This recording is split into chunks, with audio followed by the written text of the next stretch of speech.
The will was real. I had the original, notarized copy in my bag the entire time he was signing the forgery across the table. I didn't say a word. My stepfather. I'll call him by what he was, not by the name I used to call him. Had no idea I was sitting in a coffee shop 2 blocks from the attorney's office, watching the clock on my phone and waiting for the exact right moment. He thought I was gone. He'd made sure of it. He'd called me 3 days after my mother's funeral, calm as someone ordering a sandwich, and told me the house was being liquidated as part of the estate settlement, and I had 60 days to find somewhere else to live. I was 28 years old, sleeping in my childhood bedroom, still wearing the same black dress I'd worn to bury my mother. And he said it like he was reading from a script he'd already rehearsed a dozen times. I found out later he had. Let me back up, because this story doesn't start with the phone call. It starts about 6 months before my mother died, when I was sitting at her kitchen table helping her sort through a pile of mail she'd been too tired to open. She had stage 3 ovarian cancer. She'd been fighting it for 2 years. The chemo had worn her down to something I barely recognized. She who had always been the loudest person in any room, the one who laughed until she cried, the one who drove 4 hours to see me perform in a college showcase that got canceled halfway through. That woman was somewhere inside the person sitting across from me, wrapped in a fleece blanket in August, eating half a bowl of soup because that was all she could keep down. She handed me an envelope and said, "I need you to read this and understand it, not now, when the time comes." I didn't ask what time she meant. I knew. It was a document from her estate attorney, a woman named Miss Hargrove who I'd never met but would come to think of as one of the most important people in my life. The document outlined the terms of a life estate, the house, a 3-bedroom craftsman in Asheville, North Carolina, that my mother had bought before she ever met my stepfather, with money she'd saved for 11 years, was structured so that upon her death, my stepfather would have the legal right to live there for the remainder of his natural life. He could not sell it. He could not transfer it. He could not mortgage it. The property itself would pass to me as the remainder man, the legal heir, the moment he either died or voluntarily vacated. My mother looked at me across the table and said, "He's going to try to sell it. I know he is. He doesn't understand what a life estate actually means, and I'm not going to explain it to him." I stared at her. "You're not going to tell him?" She picked up her spoon and stirred her soup without eating any of it. "He'll find out at the closing," she said. My mother was not a vengeful person. She was practical. She had been watching my stepfather. She'd been with him for 9 years by then, make bad financial decisions for the better part of a decade. Poker nights that stretched into 5-figure losses. A business investment in a restaurant that lasted 14 months before going under. 2 cars he couldn't afford leased in her name. She had separated her finances from his 2 years into the marriage and said nothing about it, just quietly made sure everything she owned was structured in a way that his creditors couldn't touch. "The house is yours," she said. "It's always been yours. I just needed to make sure there was no way for him to change that." She put the envelope back in my hands and told me to memorize Ms. Hargrove's number. I did. My mother died on a Tuesday in February at 147 in the morning. I was in the room. My stepfather was not. He'd gone home to sleep around midnight, which I thought was strange, but she'd told me not to make a scene about it. I held her hand. I talked to her until her breathing changed, and then I just sat there in the quiet and held on. By the time I drove home in the gray pre-dawn and walked through the front door, he was already up, dressed, making coffee like it was any other morning. He looked at me and said, "She's gone." And I said yes, and he nodded and said, "I'll call the funeral home when they open." That was it. No tears, no hug, no "how are you holding up?" He poured his coffee and went to sit in the living room and turned on the news. I went upstairs, got into bed fully clothed, and stared at the ceiling for 4 hours. The funeral was the following Saturday. It was a small service. My mother had wanted it that way. Her sister flew in from Portland. A few of her friends from the garden club she'd been too sick to attend for 2 years. Some neighbors. My stepfather sat in the front row in a gray suit and accepted condolences with the practiced ease of someone who had done it before, which I later learned he had. His first wife had died of a heart attack 12 years earlier.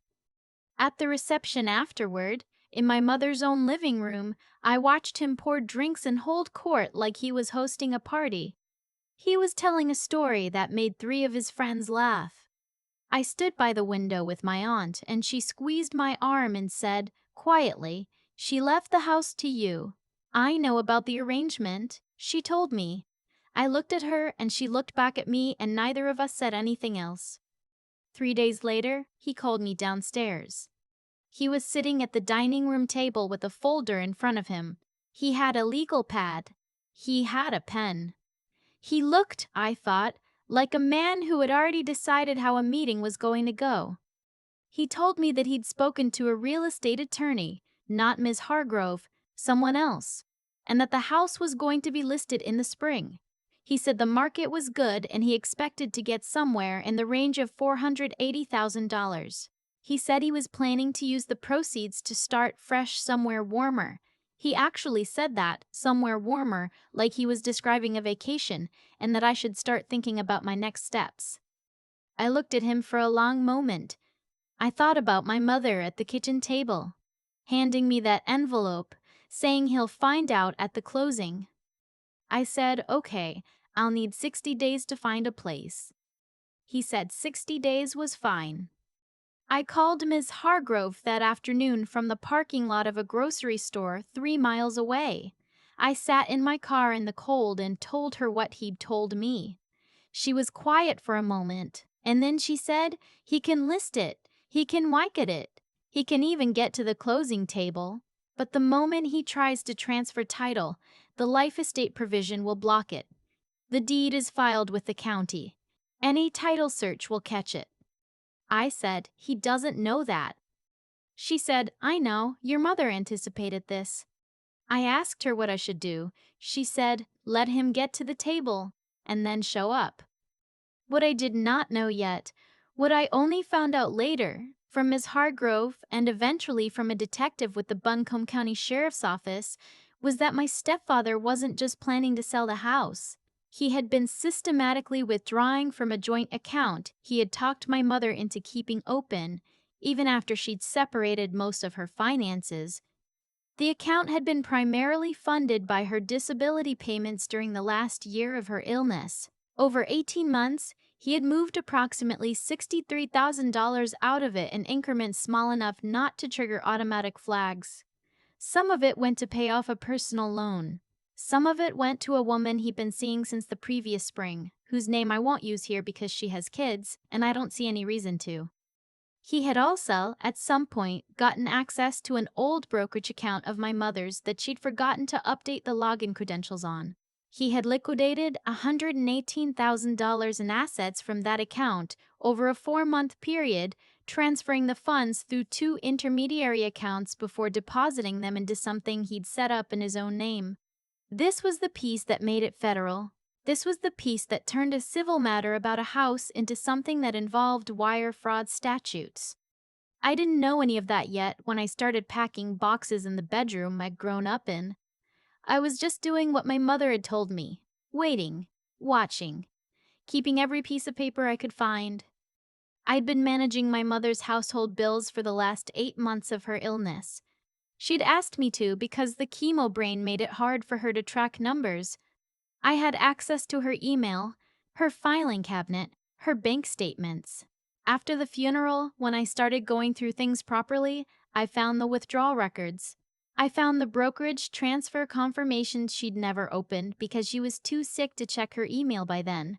I found a printed itinerary in the pocket of his jacket. I was looking for a pen and found it by accident, for a 4-day trip to Miami in November, 2 months before my mother died, during which he had told her he was at a conference in Atlanta. I photographed everything. I made copies. I drove to an office supply store and bought a fireproof document case. I put the original life estate documentation, Miss Common, Hargrove's contact information, every bank statement I'd found, every transfer record, and the Miami itinerary inside it, and locked it in the trunk of my car. Then I went back to packing. He was in a good mood those weeks, better than he'd been in years, honestly. He'd hired a real estate agent, a friendly woman named Sandra who genuinely seemed to have no idea anything was wrong, and the house had gone on the market in early April at $495,000. It had 3 showings in the first week. He started talking about Scottsdale. He started talking about a condo with a pool.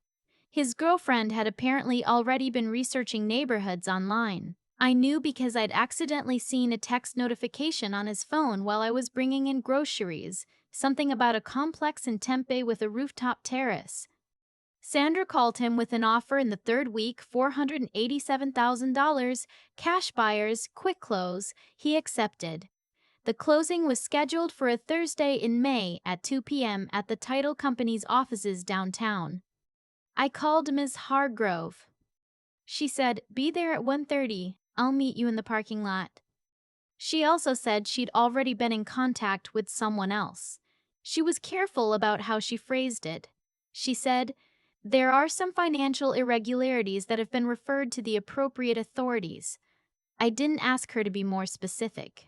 I understood that the machine was already in motion and I just needed to stay out of its way.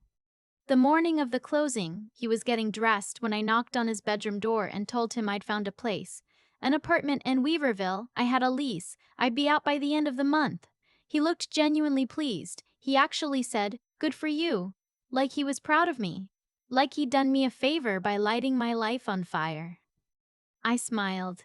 I said, "Good luck today." He said, "Thanks, sweetheart." I drove to downtown Asheville and parked 2 blocks from the title company. Ms. Hargrove was already there when I arrived. Early 60s, reading glasses pushed up on her forehead, a tote bag over her shoulder that I later realized contained a copy of the filed deed and a letter she prepared for the title officer. We shook hands. She had the steady, unhurried energy of someone who had done this before. She told me we would go in at 1055. We would ask to speak with the title officer before the closing began. She would present the life estate documentation. The transfer would be flagged immediately. My stepfather would be informed that the sale could not proceed. I said, "And then?" She looked at me over her reading glasses. "Then we see what he does." I've thought a lot about that moment, standing in a parking lot in May sunshine, the smell of coffee from the cafe across the street, a cardinal sitting on a parking meter about 10 feet away like something out of a story my mother would have told. I wasn't angry. I know that sounds strange. I'd had months to be angry, and somewhere in the middle of all of it, the anger had clarified into something quieter and more useful. I was focused. I was ready. We walked in at 1053.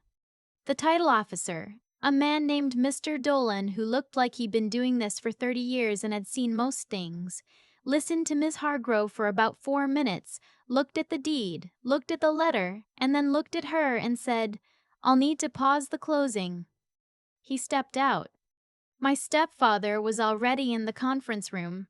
He was sitting at the head of the table in a suit I recognized. Charcoal, well-fitted, the one he wore when he wanted to project authority. His phone was face up on the table. He was typing something. He looked up when I walked in, and for one full second his face did something I can only describe as the expression a person makes when the floor has unexpectedly dropped out from under them. He said my name. I sat down across from him. I put my bag on the table. I folded my hands and looked at him and didn't say anything. Mr. Dolan came back in and explained, in the careful, level way of someone who had delivered bad news in conference rooms many times before, that there was a life estate provision on the property that had been filed with Buncombe County in 2021. The provision meant that while he held the right to reside in the property, he did not hold fee simple title and therefore could not transfer ownership. The sale, as structured, could not proceed. My stepfather said, "That's not right. I'm the surviving spouse." Mr. Dillon said, surviving spouse status doesn't override a life estate provision when the property was structured as a remainder interest prior to marriage. He said, I want to call my attorney. Miss Hargrove said quietly, of course. He called someone. I don't know who. The conversation lasted about 6 minutes. When he put the phone down, his face had gone the color of old chalk. He looked at me, really looked at me, maybe for the first time, and I could see him reassembling what he thought he understood about the last several months. He said, you knew. I said, Mom knew. There was a long silence, the kind that has weight to it. Then the door opened again, and Mr. Dolan came back in, and he was not alone. There were 2 men with him whose jackets said what they were before they said anything at all. One of them asked my stepfather if he was who he was. He said yes. They told him there was an active investigation into the transfer of funds from accounts belonging to my mother's estate, and that they needed him to come with them. He looked at me one more time. I don't know what he was looking for. I didn't give it to him.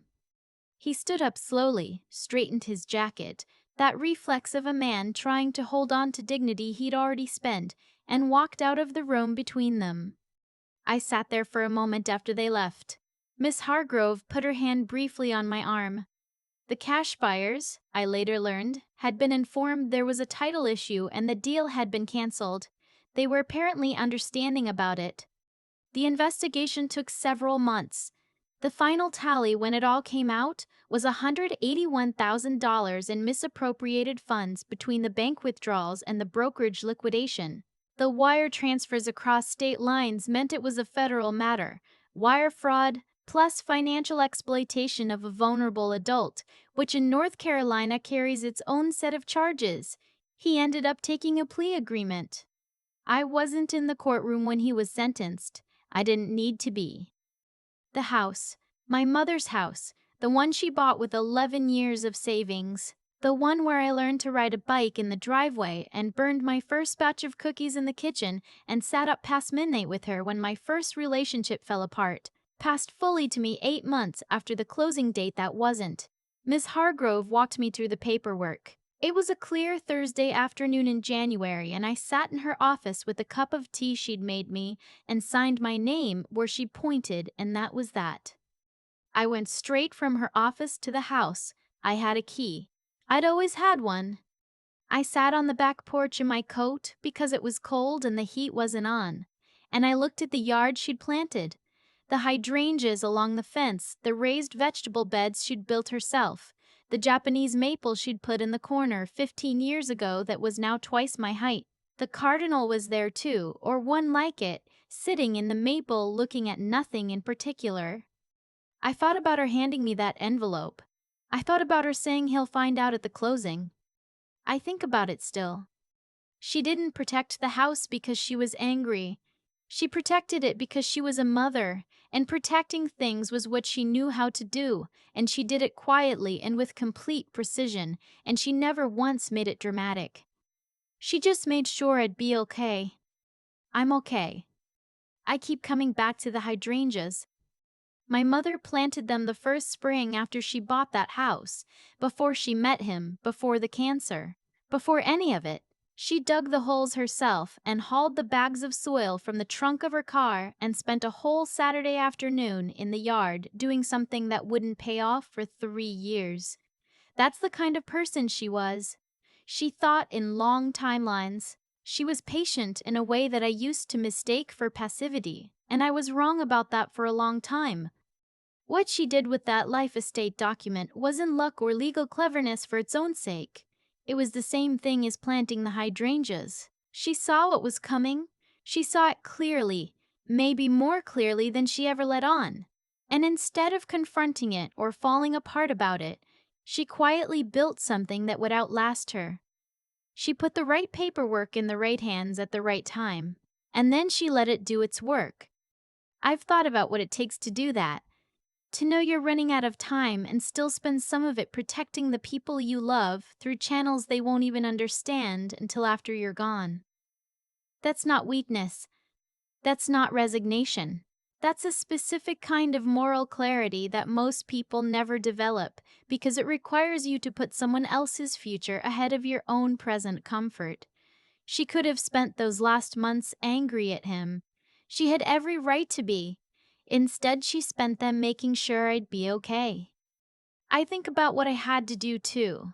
There were months between her death and that closing date when I didn't know exactly how it would end. I knew the life estate provision existed.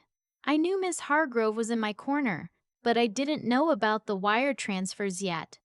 Didn't know the full shape of what he'd done. Didn't know whether the machinery of consequence would actually catch up with him in any real way. I just knew what my mother had told me to do, and I did it. I kept every piece of paper. I made the copies. I drove to the office supply store and bought the fireproof case and put it in my trunk like she'd told me to keep Miss Hargrove's number. One thing at a time. One day at a time. There's something I've learned about staying calm when everything in you wants to react. When someone takes something from you and stands there looking pleased about it. The reaction feels necessary in the moment. It feels like proof that you care. Like if you don't show your hand, then somehow you're conceding the point. But the reaction is exactly what someone like him was counting on. Emotion he could argue with. Paperwork he could not. What undid him wasn't anything dramatic. It was timestamps on bank transfers. It was a deed filed with the county in 2021. It was a woman in her 60s with reading glasses pushed up on her forehead who had done her job exactly right, years before any of this came to a head, because my mother had asked her to. He thought money made him powerful. He thought control of the keys meant control of the house. He never stopped to consider that the person he'd underestimated had spent 11 years saving for that house before he ever walked into her life and had spent the last months of her life making sure he couldn't take it. I'm not interested in calling what happened to him karma in any mystical sense. I think what happened is simpler and more instructive than that. He made choices.